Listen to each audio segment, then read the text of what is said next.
Ibu, saudara-saudara yang kasih Tuhan Yesus Kristus, selamat malam, selamat berjumpa lagi di Bible Reading Journey YouTube channel malam ini. Mari kita mulai pembacaan firman Tuhan dari kitab Keluaran pasal 26 ayat 18 sampai 37. Sebelumnya mari kita satu dalam doa untuk bimbingan Roh Kudus. Mari berdoa.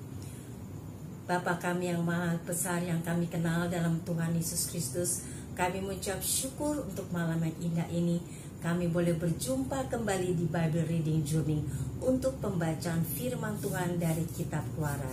Mari Roh Kudus, berikanlah kami hikmat wahyu pengertian agar kami boleh mengerti inti firman Tuhan, karena firman Tuhan adalah pelita dalam hidup kami. Terima kasih Bapa, di dalam nama Tuhan Yesus kami mengucap syukur. Amin. Pembacaan firman Tuhan dari kitab Keluaran 26 ayat 18 sampai 37 mengenai kemah suci yang menyatakan, haruslah engkau membuat papan-papan untuk kemah suci, 20 papan pada sebelah selatan, dan haruslah kau buat 40 alas perak di bawah ke-20 papan itu, 2 alas di bawah 1 papan untuk kedua pasaknya, dan seterusnya 2 alas di bawah setiap papan untuk kedua pasaknya. Juga untuk sisi yang kedua dari kemah suci pada sebelah utara, kau buatlah 20 papan dengan 40 alas peraknya, 2 alas di bawah 1 papan, dan seterusnya 2 alas di bawah setiap papan. Untuk sisi belakang kemah suci pada sebelah barat, haruslah kau buat 6 papan. 2 papan haruslah kau buat untuk sudut kemah suci di sisi belakang. Kedua papan itu haruslah kembar pasaknya di sebelah bawah, dan seperti itu juga kembar pasaknya di sebelah atas di dekat gelang yang satu itu. Demikianlah harus kedua papan itu, haruslah itu merupakan kedua sudutnya.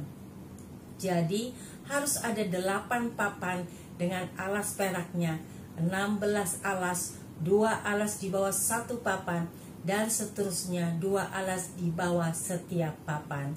Juga haruslah kau buat kayu lintang dari kayu penaga, 5 untuk papan-papan pada sisi yang satu dari kemah suci, 5 kayu lintang untuk papan-papan pada sisi yang kedua dari kemah suci, dan 5 kayu lintang untuk papan-papan pada sisi kemah suci yang merupakan sisi belakangnya pada sebelah barat. Dan kayu lintang yang di tengah-tengah papan-papan itu haruslah melintang terus dari ujung ke ujung. Papan-papan itu haruslah kau salut dengan emas. Gelang-gelang itu haruslah kau buat dari emas sebagai tempat memasukkan kayu-kayu lintang itu, dan kayu-kayu lintang itu haruslah kau salut dengan emas. Kemudian haruslah kau dirikan kemah suci sesuai dengan rancangan yang telah ditunjukkan kepadamu di atas gunung itu.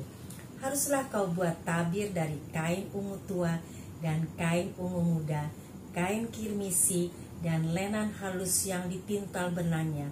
Haruslah dibuat dengan keruknya, buatan ahli tenun.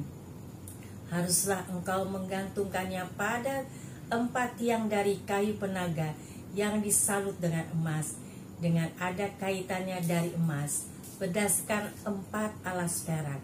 Haruslah tabur itu kau gantungkan pada kaitan penyambung tenda itu, dan haruslah kau bawa tabut hukum ke sana, ke belakang tabir itu, sehingga tabir itu menjadi pemisah bagimu antara tempat kudus dan tempat maha kudus.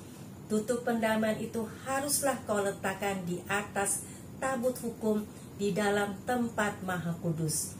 Meja itu haruslah kau taruh di depan tabir itu, dan kandil itu berhadapan dengan meja itu pada sisi selatan dari kemah suci, dan meja itu haruslah kau tempatkan pada sisi utara. Juga haruslah kau buat tirai untuk pintu kemah itu dari kain ungu tua, kain ungu muda, kain kirmisi, dan lenan halus yang dipintal benangnya. Tenunnya yang berwarna-warna. haruslah kau buat 5 tiang dari kayu penaga untuk tirai itu, dan kau salutlah itu dengan emas, dengan ada kaitannya dari emas, dan untuk itu haruslah kau tuang 5 alas dari tembaga. Amin. Terima kasih untuk pembacaan firman Tuhan pada malam hari ini mengenai kemah suci. Kemah suci itu kita harus menghormati, menghargai, karena itu adalah tempat di mana kita akan bertemu dengan Tuhan Yesus di kemah suci tersebut. Melalui dari kita masuk dari pekarangan, kita masuk tempat kudus dan tempat maha kudus. Itulah tempat di mana kita akan berjumpa dengan Tuhan Yesus. Terima kasih untuk renungannya yang singkat ini, dan mari kita berdoa untuk mengakhiri pembacaan ataupun Bible reading pada malam hari ini. Mari kita satu dalam doa. Terima kasih Bapa untuk pembacaan firman Tuhan maupun renungan tentang kemah suci.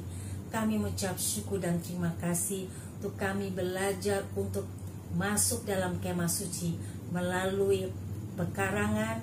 Kami boleh tempat kemah maupun juga tempat kudus maupun tempat maha kudus. Itulah yang harus kami hargai, kami hormati untuk perjumpaan kami dengan Tuhan Yesus. Terima kasih Bapak untuk pengertian dari Kodus mengenai kemah suci.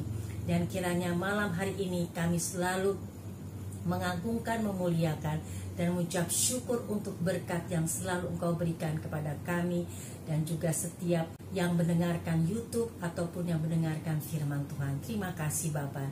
Dan biarlah malam hari ini kami akan mengakhiri Bible reading dan kami akan jumpa kembali pada esok hari. Berkatilah setiap yang mendengar dan malam hari ini agar mereka juga beristirahat dengan tenang dan bangun pagi-pagi dengan kekuatan yang baru dari Tuhan Yesus. Terima kasih Bapa, kami serahkan semua kehidupan kami malam hari dalam tangan Tuhan Yesus. Terima kasih Tuhan Yesus, kami ucap syukur dan terima kasih. Haleluya, amin. Terima kasih Bapak, Ibu, Saudara-saudara yang kasih Tuhan Yesus Kristus. Kita jumpa lagi esok hari untuk pembacaan firman Tuhan dari kitab Keluaran yang selanjutnya. Terima kasih, Tuhan Yesus memberkati. Shalom.